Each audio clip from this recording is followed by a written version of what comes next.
what really made the film for me is you have Dakota's client, Sophie, and that heartbreaking story. Oh my gosh. Sophie, you want to know who my favorite actor in this movie was? Zoe Winters. Oh my goodness. She's so good. Every time she's on camera, I'm just like, dang, you are...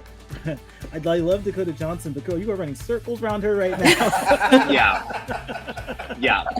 That opening scene where she's like, I just want to find the love of my life. She's like, is that too hard? Like, just losing. You're like, oh my gosh, this woman's like a little unhinged, and I kind of love it.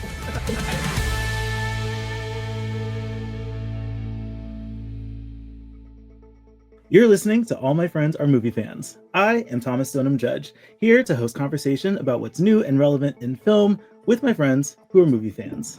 So, Celine Song's Materialists is now in theaters, and I've brought together Derrick Murray, Lyvie Scott, and Darren Zakus to talk about that, to rank our favorite romance films, and to ask the $200,000 question: how many inches would you break your leg to grow?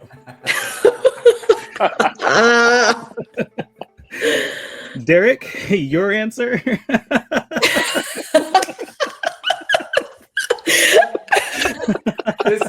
This is genuinely why I love this show so much, because Thomas does this every single episode where he just keeps a little ace in his back pocket and then just bam, knocks his guests over.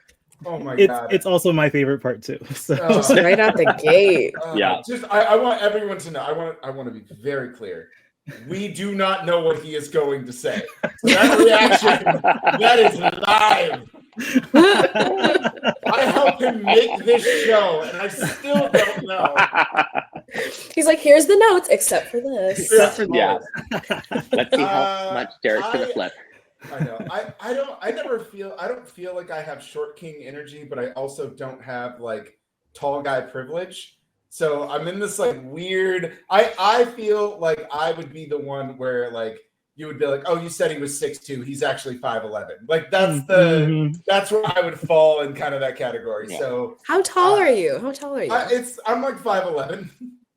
He's tall. Yeah. He doesn't need to be breaking. Yeah. So, I mean, but if I wanted to be able to justifiably say over 6 feet, then I could maybe do like 3 inches.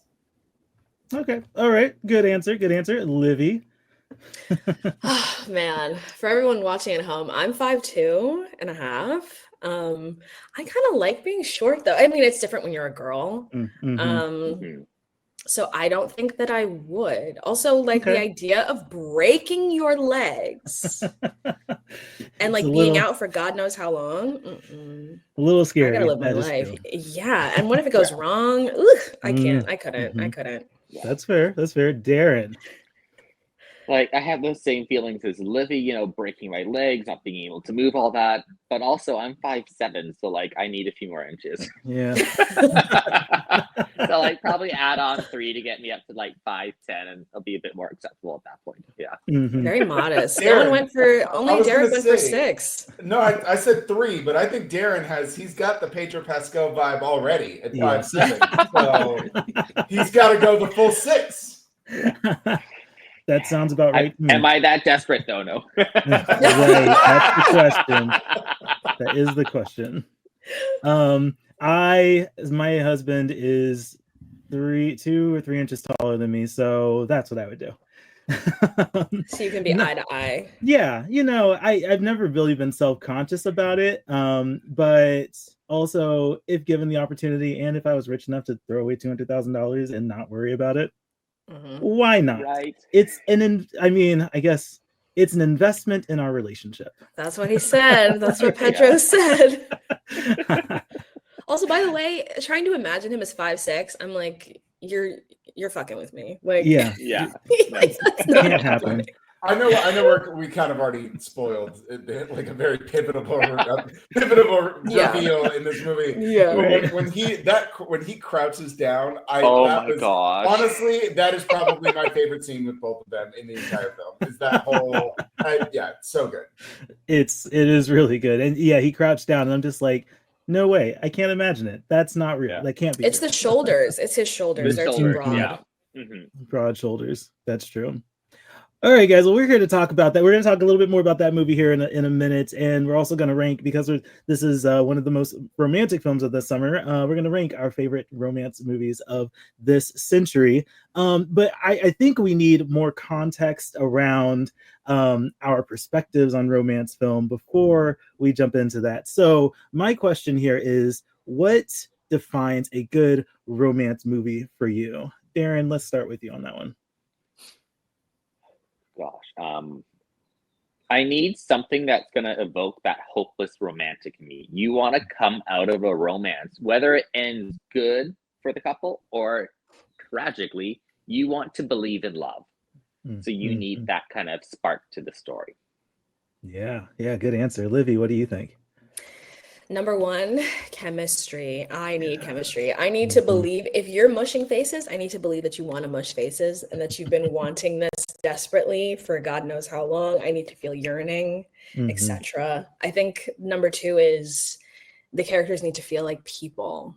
That's really important to me. I know this is like a tropey genre, but I feel like the ones that take the extra time to kind of move beyond the tropes of the characters and make them feel real is crucial for me.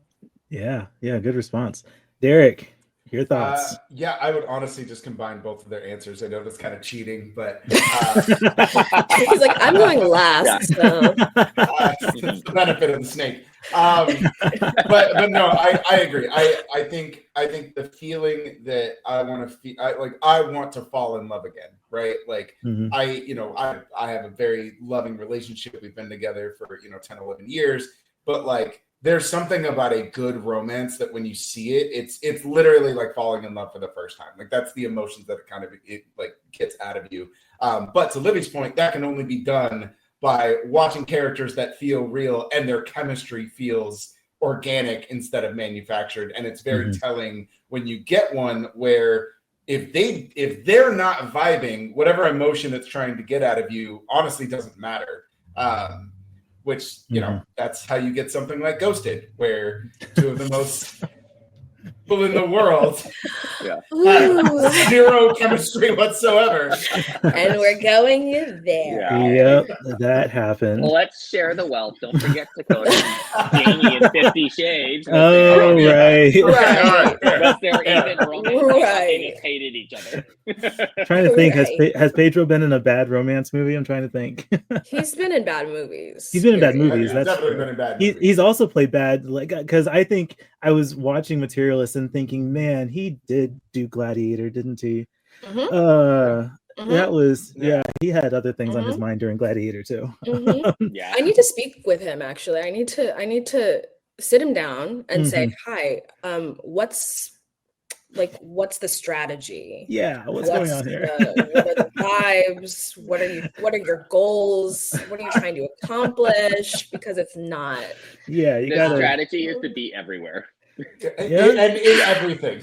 In everything, including what, Apple commercials? Is that what he was in? Was that what that was? Dude, his overexposure run this year alone is just absolutely insane. I cannot remember maybe this side of like Lin-Manuel Miranda of somebody who's been this overexposed. Like it is insane. It's okay though, because there's an audience that's here for it. So, Pedro, keep doing your thing. Yeah. I'm going to echo everything you guys are saying about the romance films. So I'm echoing Derrick's echo. Echo.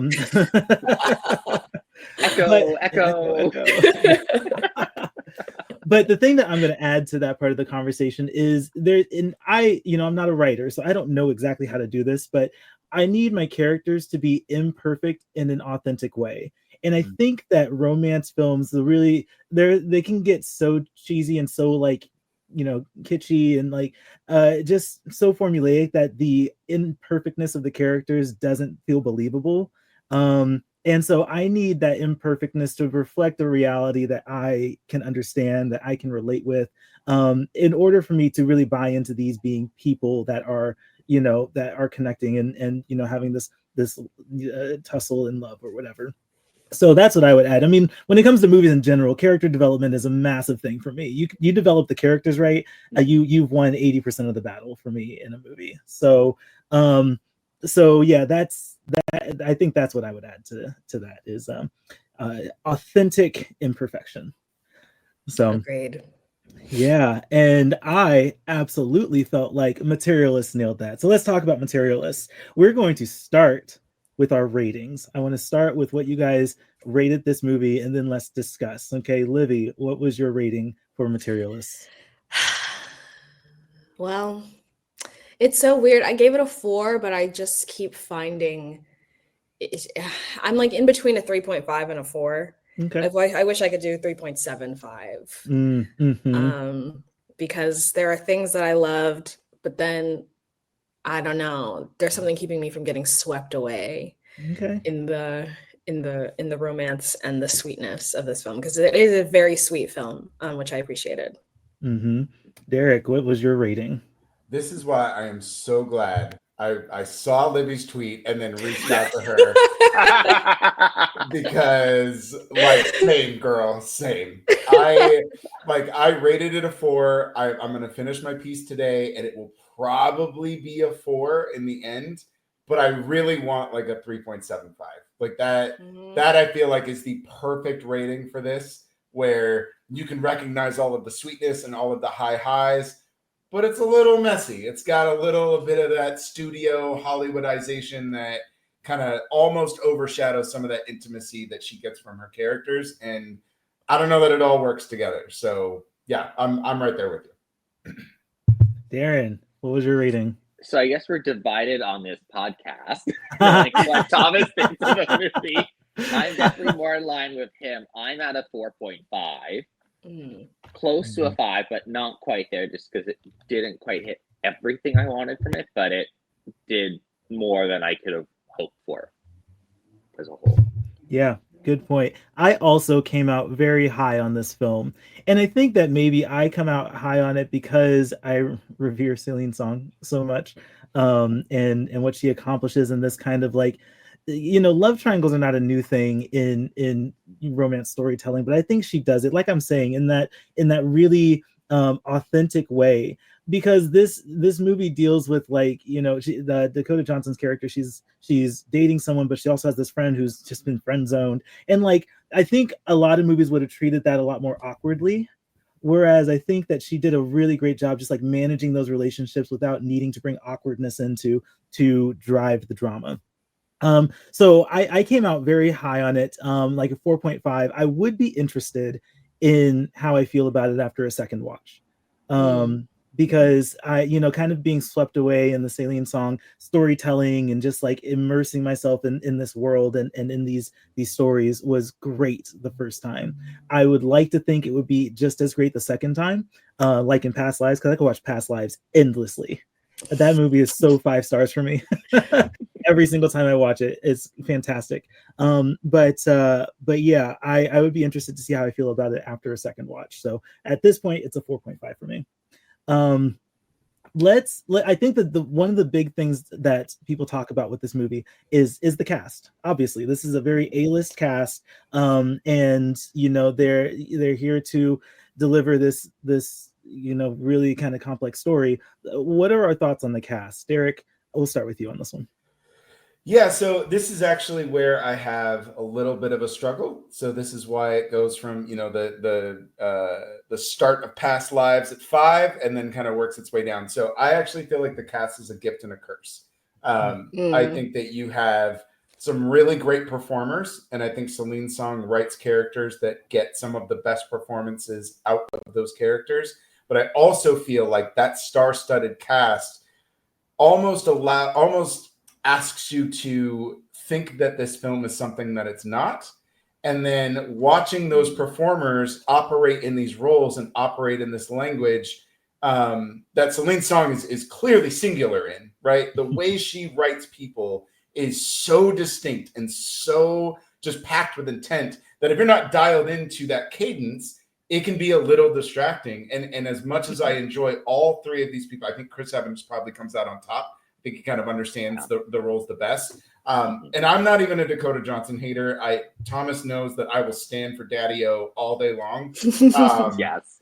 But I actually don't think she's the best person for this role. I think that she's got a little bit of, and I know it's purposeful, but I don't think she's as dialed in to that distance that Celine Song is trying to write into this character. And while you would think that her deadpan kind of performance style would work really well with a almost dead inside woman helping other people get matched, there's just something off about it. And then even with Pedro Pascal, that superstardom, I think, kind of overshadows who Harry is supposed to be and how he's kind of subverting our expectations in certain ways of that character. And again, I don't want to compare to Past Lives too much, but one of the reasons Past Lives works so well is that most people outside of cinephiles don't really know who Greta Lee is. So she's this kind of new face that you get to see. We definitely don't know who, I'm forgetting his last name, but Tio Song, I think. Yeah, like we definitely don't know who that is, right? Like outside of like real critic circles, most people have never seen him before. And then even John Majaro is like, he's an indie god. We love him in the indie circles. But that trio, they're no longer distracted by familiarity. So then we just get to invest in the characters that Celine Song is actually creating. And I feel like Materialists maybe shifts a little too far to the opposite end, where those characters do. The characters are incredible, but the cast feels a little bit distracting. Darren, what were your thoughts on the cast? It's funny. I loved Chris Evans. I thought, perfect casting choice for that kind of down on his luck, but always down on his luck boy next door. Like you couldn't find someone who kind of captures that charm and that drive. I'm a big Dakota Johnson defender. I thought she was wonderful. I thought, her kind of bit more deadpan, detached performance worked well for the character, especially since there's so much internally happening within her character. What does she actually want? And what does love mean? Because that is the big question of the movie. And I do agree with the overshadowing when it comes to Pedro's character, that you've got the Pedro superstar overshadowing, but I thought that was actually a really good choice for the role, because the audience is going, look, it's Pedro Pascal. He's rich. He's all these things. Why wouldn't someone want to love him? So I thought it kind of worked well knowing where that arc goes, because the whole time I was watching him and Dakota, I was not feeling the chemistry, but it was intentional. So I wouldn't say it was a bad performance, but there was that intentional, there's something off about this. And I thought that overshadowing helped distract it from that. So it kind of hits the audience a little harder when it's revealed.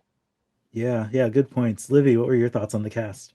I love what Darren just said about Pedro. I feel like I want to believe that Celine was making that intentional choice to kind of cast someone who's so huge, so that we're coming in with our preconceived notions. Because I've seen so many people, like when the trailer came out, like, if she doesn't choose Pedro, I'm killing myself. Yeah. Those are the stakes. Yeah.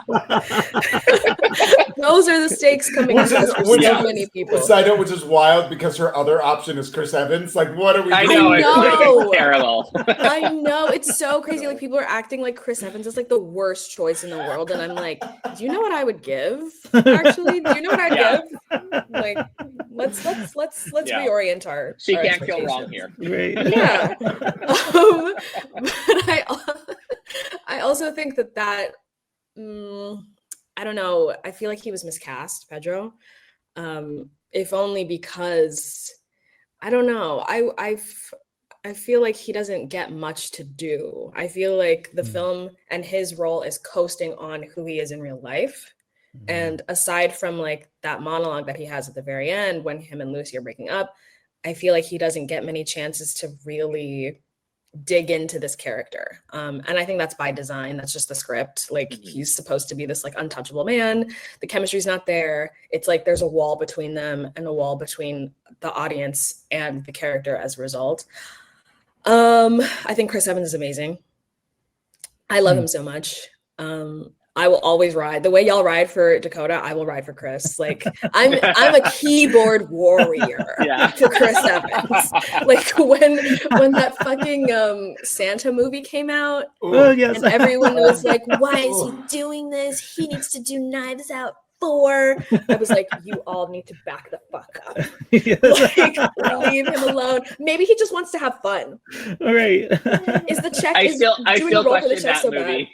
I know it's No, so bad. The check It's so roll, bad. check roll is fine, but that movie, Yeah, I but could he's forgive acting. Ghosted, I could forgive The Gray Man. I could not forgive Red One. Yeah, that was the last straw. That's No, 3 strikes, you guys. Guys, no, give him another chance. It's okay. It's okay. He's acting well in the movie. One thing about Chris, he's never phoned it in. Like, no, never. He always.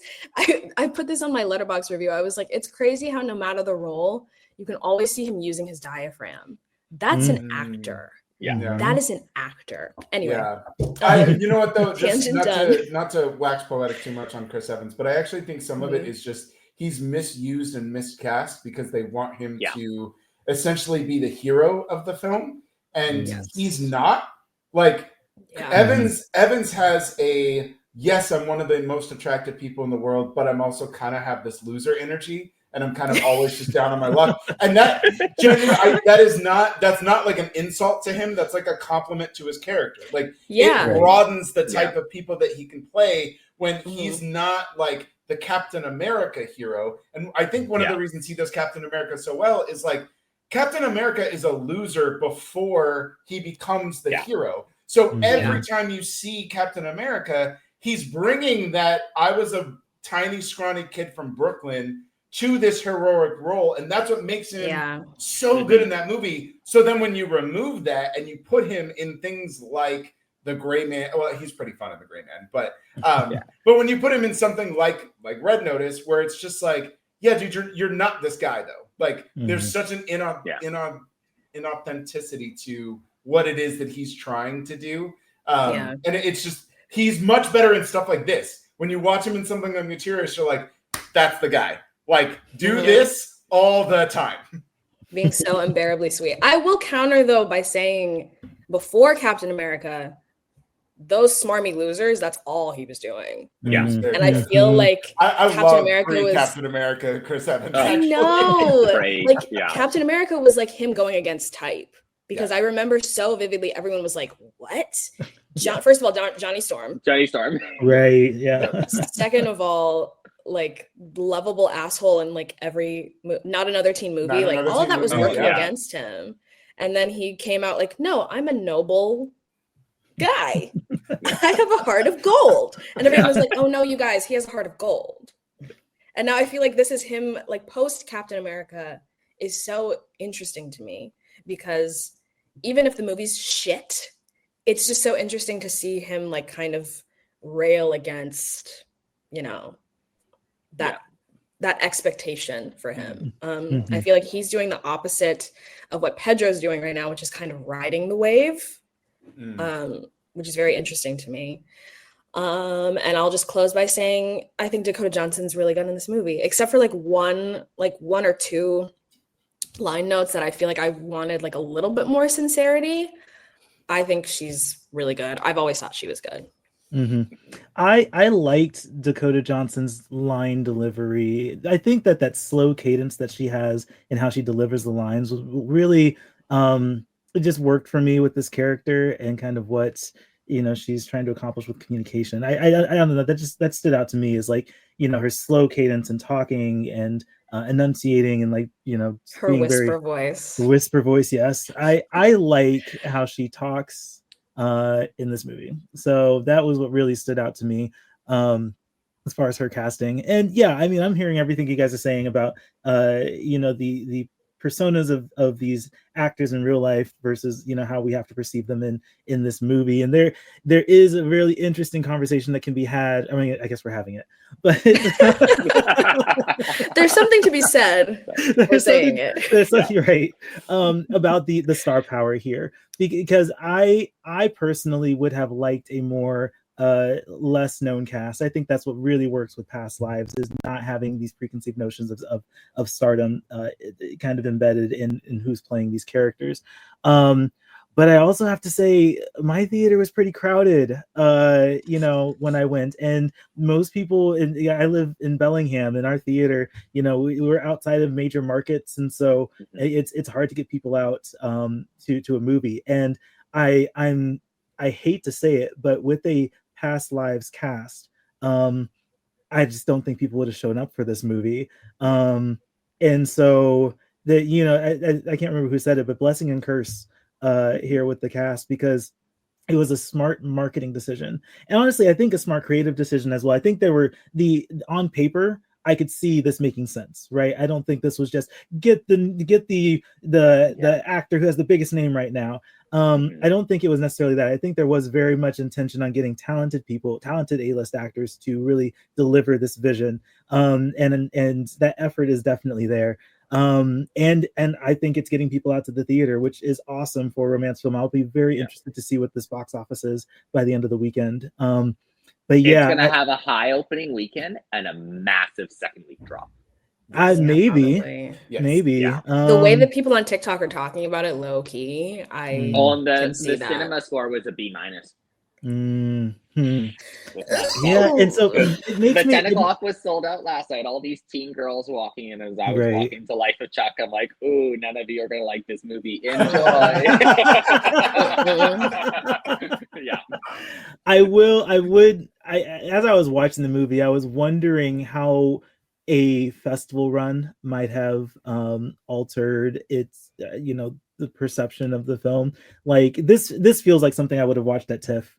And so I thought it was a very interesting choice from A24 not to send it on the fall festival run and to make it a summer romance film.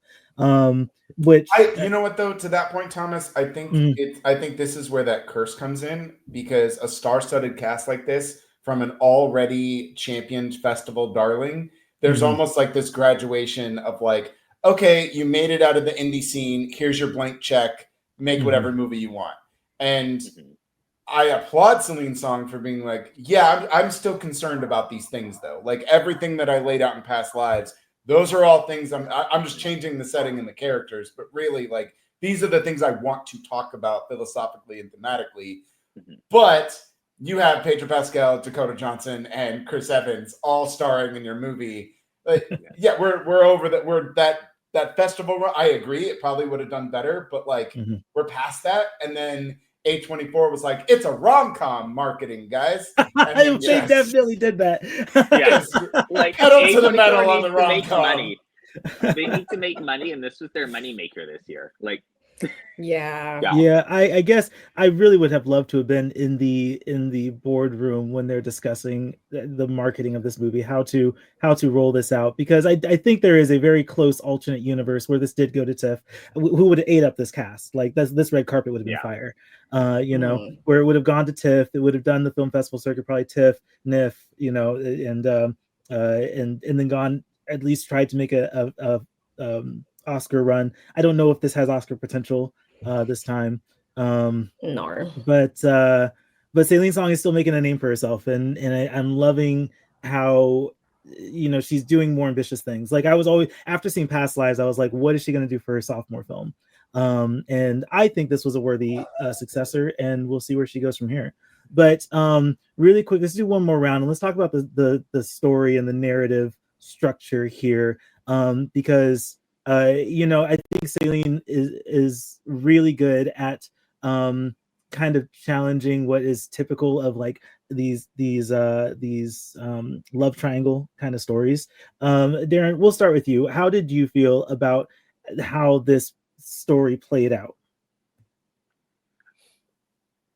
Well, I wouldn't even, as much as they were trying to force the love triangle aspect, it's not that type of movie. You're right. It is a relationship film like Past Lives. We've got Dakota and Chris, and we've got Dakota and Pedro. So you've got these very two distinct relationships happening. The conversations within their own, talking about, Chris and Dakota is more the, what could have been, what love should be, versus when you've got Dakota and Pedro, it's more what Dakota is, pushing in her job, and this is everything wrong with modern dating, and deconstructing that as you see the severe lack of chemistry. Intentional severe, but severe.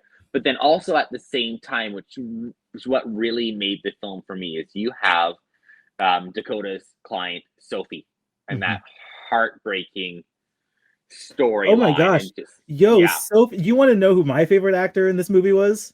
Zoe Winters. Winters, Oh my yeah. goodness. Yeah. She's so good. Yo, Yeah. I every time she's on camera, I'm just like, dang, you are. I love Dakota Johnson, but girl, you are running circles around her right now. Yeah. Yeah. That opening scene where she's like, I just want to find the love of my life. She's like, is that too hard? Like, just losing. You're like, oh my gosh, this woman's like a little unhinged, and I kind of love it. And then you see that date go wrong, which props to John Magaro for that one. Yeah. Being Mark P. Yeah. Mark P. I love how they brought in that trashy bachelor thing with the initials. I'm like, this is sending me. Right. Lyvie, what were your? That's where like it just enriched what was happening in the other two, because you could kind of see, you know, these are the ideals of romance that we're playing with, but this is real life in this one. Yeah. Lyvie, what were your thoughts about the narrative structure? Echoing. So I'm going to echo what Darren said with a caveat. I think all of the stuff set up in the matchmaking world I was so riveted by that. Like, that was probably my favorite part of the film. Her interviews with her clients, them being like, no blacks, no fatties, crazy work. Yeah. Also, that scene dude, where the dude where he was like, no, I need to date older women, and then he's like 27. Yeah. 27. I was like, I feel like you're not hearing me. 29 Like, is too much. 30 isn't gonna work. 29 is 30. Like, are you listening to my words? Like, I want a woman who's 27, 6 years older than the women that I typically date. How hard is that? Like, I don't my think God. my he's theater almost laughed 50, hard enough yeah. at that. When you're not at a festival, it's hard to kind of gauge how the audience is going to engage, and like, I'm rolling at that scene, and everyone else is like not entirely sure if they can laugh at this. The tone is weird in the to the extent that like you don't know when to laugh. Like, I remember at my screening, it was like a critic screening, so it wasn't like with normies, which I kind of regret. But No, you don't. I The do a Normie audience little. was dead. Oh dang, that sucks. But when she's trying to talk to the girl who's about to marry Pedro's brother, and she like leans in and she's like, he makes my sister jealous, that's why I'm marrying him. Yes. The men behind me like were cackling. I was like, oh, all right. I was like nodding like, I understand. And the men behind me were dying. So it's just like this weird, like, everyone's reacting to it differently, which I find so interesting, because it is that kind of film where you don't know how to feel. Like, even I to this day don't know how to feel. But back to the narrative structure. Yeah. I think, I don't know. I feel like the stuff with Sophie was almost pulling this in a different direction, to the point where I don't like a love triangle. If neither man works, be alone. Be alone. That's what I kind of wanted to see. Like, especially after that huge like decision, like conversation that she has with Sophie at the very end, when they like drive like John Magaro away. And because it's coming off of the heels of this conversation that she has with John, and John is like, I love you, I would do anything for you, I don't know if that's healthy. And she's like, yeah, I don't know why you love me the way that you love me. It's kind of, disarming. And it is, I understand, like, in my head, I know why Celine is doing what she's doing. At every step of the way, I understand it. I understand that this has to happen for her to feel this. She has to have this conversation for her to decide later. I just feel like, I don't know, it kind of resolves itself too neatly at the very end. And I also don't love that Lucy she kind of plays like more of a passive role in her relationship to John. Like, she is the one just agreeing and being like, yeah, sure. Like, he's doing these love confessions, these huge confessions, these 2 monologues back to back, and she's just kind of responding. And I feel like she needed a little bit more autonomy, because everything in the movie, aside from her breakup with Pedro, is this like things just happening to her. And I don't love a passive heroine in a rom-com or romance. Very interesting notes there. Derrick, what were your? I'm thinking about Bring that. it home, Derrick. Derrick. Bring it home. Well, listen, as a 3.75 bestie, I agree, because I couldn't quite put my finger on what was bothering me so much about some of these things, and how some of these narrative beats, I just feel like they don't connect the dots as cleanly as I think they should. And I think some of Celine Song's ideas get away from her, particularly in the end. Because truthfully, I would actually argue that if you I would change the way that Sophie's experience affects Lucy. Because yes. I think the linear connections are, I don't know, it just bothers me. Like, there's just something about, and listen, I know this isn't what Celine Song was intending, but this idea that, like, it took an assault for you to find your love, where it's just like, that's not a leap or a dot connection that we should be making. But the way the story is told and the way it's constructed, it's almost impossible not to make that leap. I know that's not what she's saying, but that's the effect it kind of has. And it kind of goes to what Lyvie's talking about, where Lucy is just so reactive and she's so passive to the better thing. She's incredibly proactive in the things that she's trying to get rid of and the things that she's trying to change. But Chris Evans just being like, I love you, and suddenly she doesn't make a decision for herself. It's like, well, that's a little too neat. That's not the change that I want. Like, you're leading towards her changing for the better and making decisions for herself. And you're posing this question in her of, what matters more, my love or money? What matters more, the checklist or the thing I can't explain? Like, is it math or anomaly, right? Like, and that's the thing that's rattling around in her brain. And I think she makes her choice way too easily and way too neatly. And I would prefer her to end up with no one, but if she has to end up with Johnny, that's fine. But the way that it happens, I just, that's where things just kind of start to fall apart for me. And it's constantly clashing with just how well these characters are written up until that point. Like, really up until like the last 10, 15 minutes of the movie, all of these people are so authentic. Even when they're at a distance, even somebody like Pedro Pascal, the whole movie, I know that it's super intentional, but when they have that conversation in the kitchen, those walls break down. Like, there is such an intimacy that's happening here. And it's not the kind that you would expect. And that's what I love. Like, they're not having a very loving conversation about a relationship that's going to last into marriage. Like, they're having a very honest conversation about themselves and their own insecurities and the realizations of, like, yeah, this is just a deal. This is just business, what we're doing here. Now let's talk about why. And it's so beautiful. So nobody writes characters the way that Celine Song does. But I think the film that she put them in this time, especially when she has more money and she has kind of this blank check to just run wild with all of her ideas, I think some of them get away from her in the end. Yeah, I'm seeing everything that you guys are saying here. And it's making me think a little bit more about like how I might take in this movie the second time. But I totally agree. I would have loved something like the taxi scene in Past Lives, some way to like really like put a fine point on what you're trying to say here, because ultimately in this question that there was mentioning, then this question of, do you go with love or money, I don't think this movie entirely answers that, because I'm still thinking in the movie by the end, I don't know, the money still sounds really good. Like, Iceland still sounds really good. Yeah, he's like, I'll take more commercial work, baby. Right, baby.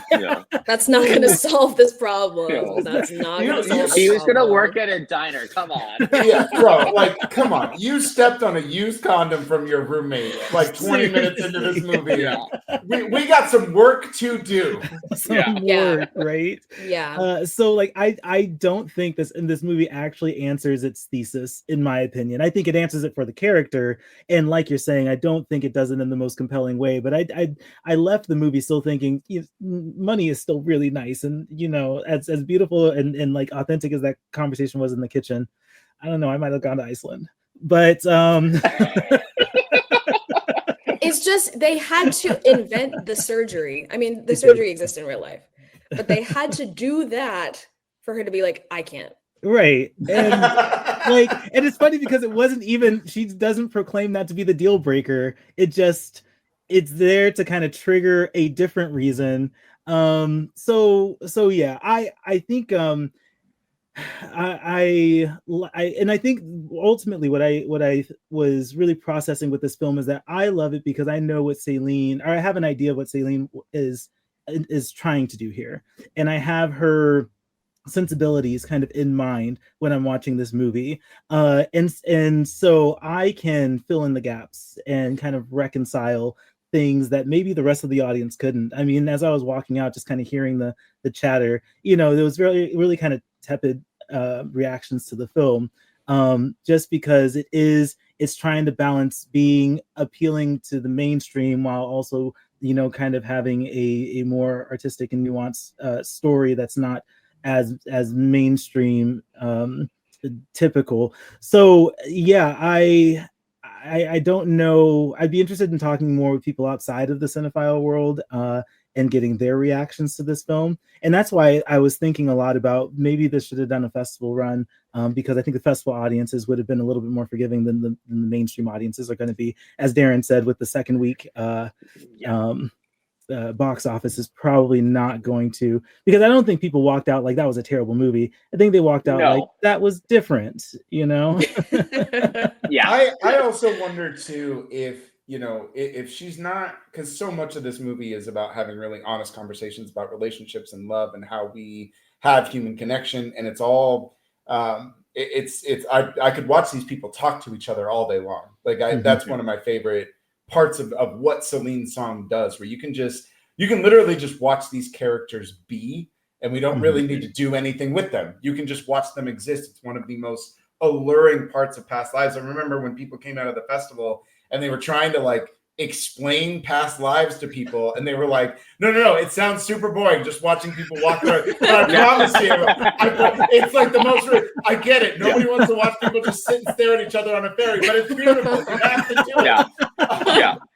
And so it just has this indescribable way of just having these human connections. And so for me, I feel like if you get to the end and you're not going to subvert it, then give us the true romance, but have them reconnect in the middle of a New York street, right? You know what I mean? Oh, that would have been cool, because she does talk about how right? she argues. She'll still argue in the middle of a street. Yeah, that would have been really great. If you're gonna do it, if you're gonna make the easy proposal and have the big love romance speech, then really what should happen in that case, if you're gonna go full Hollywood, which she does. So if you're gonna do it, then it should be Dakota getting Johnny back, not Johnny getting Dakota back. You know what I mean? So they leave after this whole thing, and he does this whole confession, and she doesn't give an answer to the deal, and then everything resolves with Sophie. She's back, and whatever. And then Dakota finds him in the middle of the street, stops his taxi, and then you have this beautiful moment where they reconnect. That's the happy love romance ending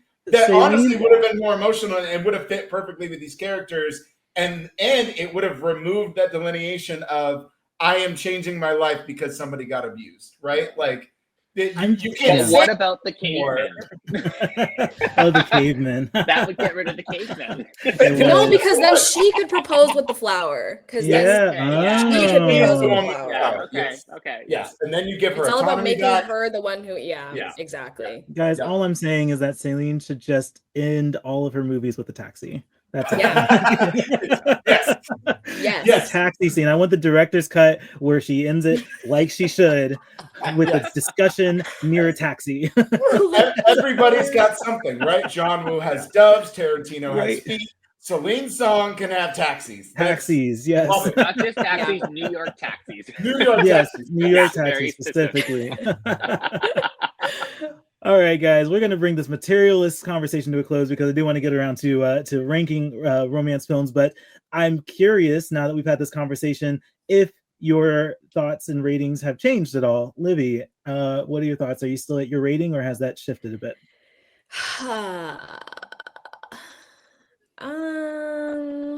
I feel like I need to shift it just from the conversation that we've had about Chris.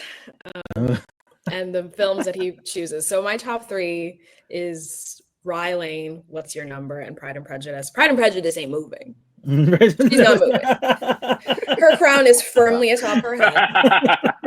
That's the ultimate movie. But I think What's Your Number is more of like a personal bias favorite of mine. I think it's so funny. I think Anna Faris is hilarious in it. And I think Chris Evans is great because he is kind of playing like this blend between Johnny Storm and someone nicer. Not technically Captain America, but just someone nice. And you're like, ooh, he's a charming rogue. And he roams around his apartment naked, and they're next door neighbors, and forced proximity. It's all these tropes. It's checking all of these boxes. But I do know that Rye Lane, I know in my head, Rye Lane needs to be number 2. So that's the new ranking. You know what? That's actually really interesting. What are your guys' thoughts on Livie's top 3? So, Livie, you said you switched your top 3 to put what's the order again? What's Your Number 3? Okay. Rye Lane 2, and then Pride and Prejudice number 1. Guys, what do you think about that top 3? You can be honest. I'll accept my lashings. Have you seen What's Your Number, though? I've seen it multiple times. It's a fun movie. I enjoy it. It would never be this high for you, but like, I respect going for that first watch. You know what? I love that movie. It's going there. Like, go for it. I'm not a big Pride and Prejudice fan in any iteration. Oh. Yeah, Someone just got unfriended. I'm sorry. No, we can agree to disagree. I'll hear you out. What I know we were rating buddies. And we were. To Thomas's original question, like I don't think my rating has changed after this discussion. I do feel like I think it kind of I think that 3.75 to 4 is like it's just like this perfect blend of where this, because it's better than average, right? Like there's no way you can watch this movie and spend time with these characters and think like, yeah, this is an average romance. It's not an average romance. There are things in this that are so far beyond what normal romance does. But then there are also things that we talked about that they just hold it back from this greatness of past lives for me. So I think my rating kind of stays the same. Do you want me to do my rankings? I do. I do want you to do your slandered Pride and Prejudice. I'm so sorry. I do want you to give your top 3. What are your top 3 romance films of this century? All right. So Thomas forced me to do this century, and I feel like that's really rude. And fortunately, your favorits did land in this century. I know, like right on the cusp, though. Because I was denied that. So I'll rattle them off, and then I can be swayed to kind of switch, kind of like Livie, right? You can switch number 2 and 3 all day long, but number 1 is unassailable to me. So we're gonna go Past Lives, and then Love and Basketball. That is just I love that movie, and you're crazy if it's not on any list. Like, it doesn't have to be in your top 3, but like if you start getting into like your top 10, top 15, top 20, and that movie's not on there, like you don't actually love love. Get out of here. Unfortunately, Derek, I think that means we might not be friends. Oh no! I think Love and Basketball. She had to get back at you for Pride and Prejudice. I know. I can't be silent. It's not a petty thing. I just can't be quiet about this movie. I think the male love interest is the most deranged man ever, and the fact that she has to beg. She has to beg. Not only beg, but play a game of basketball with me so that we can be together. And he goes out of his way to try to win. Like, he's really trying. I'm like, he doesn't love you. He doesn't want you. He actually might hate you. He only loves himself. Yeah. It's actually a nightmare. Like, watching the movie is such a nightmare. Like, men are so gross. He's like the worst man. I am absolutely I'm going back to watch Love and Basketball from this perspective. Yeah. Listen. I clearly adore Love and Basketball. It is genuinely one of my favorites. But in true bestie spirits, Lyvie is not wrong. It's like, I still love this movie with my whole chest, but like, she's not wrong. Okay? Like, It's just like love prevails. he is a horrible human being, like through and through, no question whatsoever. Yeah. So, and then my number one is In the Mood for Love. I think that one, honestly, I think that one has the most conversation with a lot of what Celine Song does. There's no way you can watch something like Past Lives and Materialists and not see that Celine Song watched In the Mood for Love and it just changed her forever. She was like, "Oh yeah, I'm gonna make this movie my whole personality," and then went on to like be an Oscar-nominated screenwriter and filmmaker. But just the bones of that, right? Like just this idea of longing and reality and relationships and proximity and like everything about love and how to fall in love, but without like just having conversations about it, which is just what is so beautiful about what Celine Song does. But it's also just In the Mood for Love is just so achingly gorgeous. Like that movie is just beautiful. The Reds, Jesus. Okay. Anyways. That's my number one. Good ranking there. Darren, has your feelings on The Materialists changed? And then what's your top 3 romance films of the century? Possibly, like I can see what everyone was saying, but I'm not gonna lie. When Chris Evans was doing his monologues, I was sobbing, and I was like, "No, this movie just took me too far." I'm like, "Nope." Yeah. So we'll find out. I'm watching it again tomorrow with another normal crowd. We'll see if someone gasps when she finds the ring in Pedro's bag, and everyone laughs and says that was their favorite part of the movie. Walking out, and I was like, "People, I'm gonna murder someone." Oh God. Yeah. Okay, so you're keeping your rating the same for now. We'll check in with you after you see it a second time. Yeah, exactly. What's your top 3? Top 3. So coming in at number 3, we've got Love Actually. It's my favorite rom-com. I love the different types of love that it explores, and not just like happy loves. You get freaking Alan Rickman being the villain again and cheating on Emma Thompson in that beautiful use of Joni Mitchell. That's devastating, as well as your fun, Richard Curtis rom-com moments. Number 2, I do love a tragic romance. So Thomas said this century, I went, fine, I can still make this one work. We are going, and from a directorial point of view, I prefer this version better, but we're going to 2021 West Side Story. Steven Spielberg just doing his thing. I love that musical. I love musicals. I love everything about that movie. And dear God, Rachel Zegler and Ariana DeBose just killing it with those performances.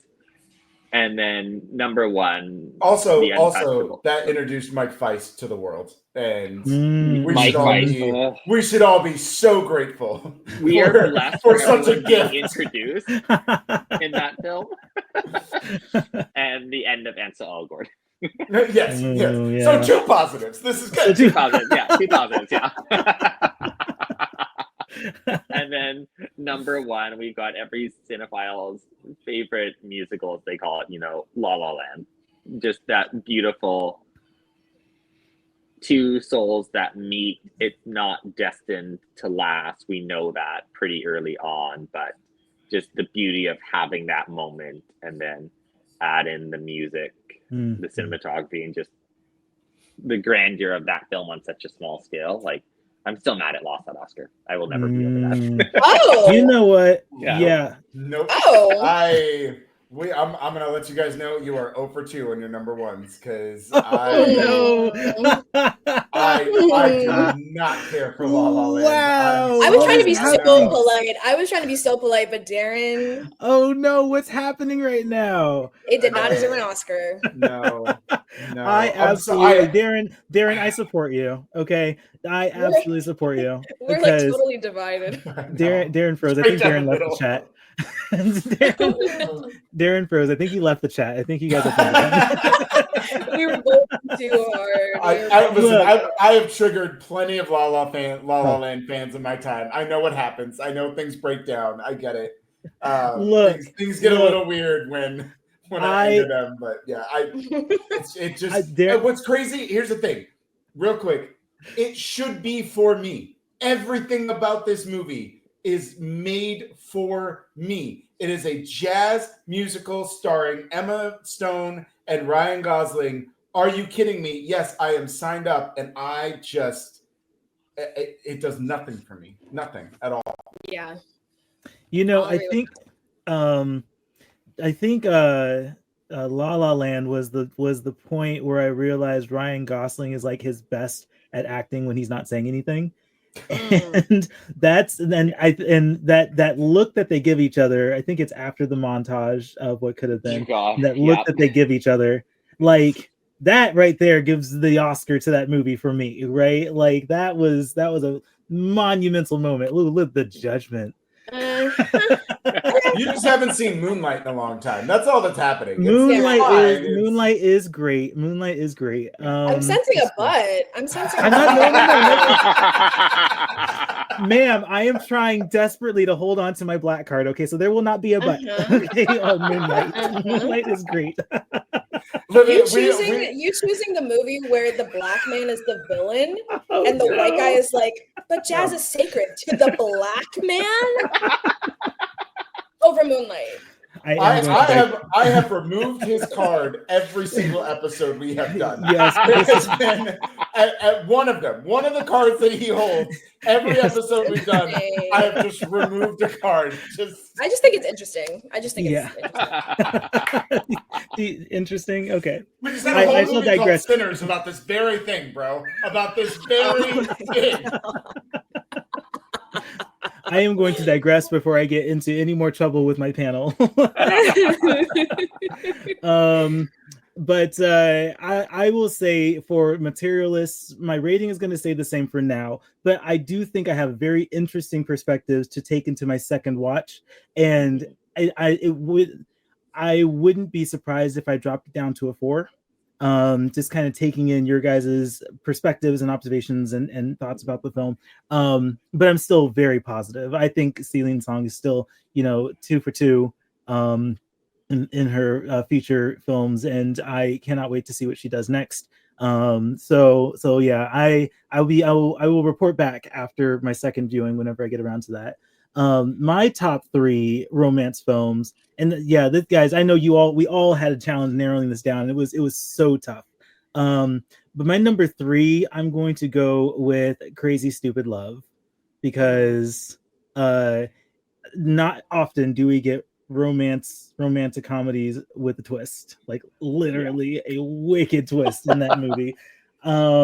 Just very, very clever storytelling there. Loved it. Shares a lot of bones with Materialists in the way that they were marketed, because Crazy Stupid Love was marketed as a straight up rom-com, and then everybody went and saw it and they were like, this isn't as funny as I thought it would be. Right, that's true. No, but it's still, it's and not we can have a whole nother conversation about movie marketing, which I think we're going to at some point on All My Friends and Movie Fans. So yeah, Crazy Stupid Love that one. Number 2, y'all, we are gonna dip back into Dakota Johnson's filmography, and yes, I am going to name Cha Cha Real Smooth on my top 3. That movie like changed my life for how I think about romantic films and the nuance that you can put. I mean, Cooper Raiff is just, when you want to talk about someone else who is incredible at writing characters and dialogue in his movies, Cooper Raiff is just another one that just nails it every time. So yeah, Cha Cha Real Smooth had to be on my list. I could watch that movie anytime, any day, anywhere, and just be charmed by it every single time. And then my number 1, and I don't know if this director is ever going to make something this good again, but it's John Carney's Sing Street. Yeah. Which just all the feels every time I watch that movie. I love the musical aspect of it. Like, the music is really fun. I think that the themes are super relatable and just like really compelling. And then the finale, it just makes me want to get on a boat and just like go on an adventure. Yeah. and just it's so rapturous in that way. And I mean, Flora and Son as is the fall is like, it was his 4th film, I think. But yeah, I went into Flora and Son with Sing Street expectations. That is not a good idea. No. Okay. And I loved Flora and Sons, but it is no Sing Street. It's not even a Begin Again. Like No, it's not even. Yeah, John Carney. It's good, but it's not like John Carney, peak. Yeah, he has some like his career, his films have just gotten better and better. I think Flora and Son, I'm going to chalk that up to pandemic. I'm going to say that was a pandemic problem, and I hope he's working on something better to like get back to the Begin Again. I also like Once, Begin Again, and Sing Street. But man, I just don't know if a romance film is ever going to beat Sing Street in my book. So that's where I'm at. Any thoughts on those three before we wrap up? I didn't even know Sing Street was a romance. Like this is. I think that is coming of age. Coming of age. Smooth. Like, it's such a blind spot for me. There's definitely romance a part. There's of it, romance in it, but I was trying to get the girl, running off with the girl. Yeah. Darren's like, Like I adore that movie. I adore it, but like I was like, romance. That's a. You know what's interesting? I had a hard time considering Past Lives a romance. I don't because think Past Lives is a romance. It's a drama. It's a drama. That happens to be about love. Yeah. Like there's nothing I would say romantic about it, but the discussion is romance. Yeah. And I mean that's romance covers so many different subgenres. Like I'll allow Past Lives to be on whatever list. We want to put Past Lives on, so like we made that happen, and thank you, Derrick, for giving me the opportunity to think again about Past Lives. I think one of the things when I was doing this exercise, one of the things I was trying to eliminate, because I would love to put things like The Princess Bride and Hitman and and these are all great movies, and yes, they are love stories. But like Princess Bride is an action adventure that happens to be about love, right? Like Hitman is more of a comedy about identity and the philosophy of discovering yourself. It just happens to have one of the sexiest love stories in the middle of it, right? Yeah. But like I was trying to find movies that felt like this movie is about love at its core, and everything that surrounds it focuses on that. So when I think of yes, La La Land, even though like it's not a movie I care for, La La Land is it's about jazz, but jazz is just an excuse for these people to talk about love. You know what I mean? Like it's everything about that movie is about falling in love or falling out of love or being in love with something. And so that's my list was kind of like built on that, because there's plenty of other movies I could have included, and I was like, well, no, they're not really about that. So. I get that definition is Past Lives. Like it's all revolving around, love, but it's not like there's that what you expect from a romance in there, but it is all about love. Yeah. Tread carefully on Past Lives, because I will launch us into a whole nother podcast right now about Past Lives. Okay. All right, we're gonna go ahead and bring it to a close, guys. Thank you so much for joining me. Let's go ahead and do some plugs. Derrick, is there anything that you would like to plug before we take off? Everybody check out my reviews. I'll have a written piece about Materialists out this weekend, so you can check out all my reviews on nerdbot.com. You can follow me at DROK Comedy. That's DROK Comedy at pretty much anything except TikTok, because I'm 40. I don't do that. But yes. Very cool. Darren, what would you like to plug before we take off? I have a week of busy reviews coming. I think I've got like 6 coming this week, so stay tuned. I'm gonna not be sleeping as per usual. Godspeed. Lyvie, what would you like to plug? I just started a newsletter. Nice. And my first post is a Materialist review. If you are interested in reading it, it's at lovergirl, lovergirl.substack.com. And I'm Lyvie Scott on everything, including TikTok, even though I shouldn't be on there because it's melting my brain. Awesome. Materialist was just another check on my like New York exposure list this week, because I've been covering Tribeca, and so that's going on right now, and so I have a bunch of interviews that I'm publishing and that I have published from filmmakers that have projects at Tribeca. So those will continue rolling out over the next couple of weeks. I still have Seattle Film Festival interviews to get published as well. I'm like waist deep in video editing for interviews. So there's a lot of content coming out there. And yeah, I think that's really what I've been working on. I'm looking forward to getting through that because TIFF is coming up, and I need to clear my brain for a month before trying to dive into TIFF. So yeah, we're all burnt out, right? Like that's we're all exhausted. Yeah. Got it. Okay, good.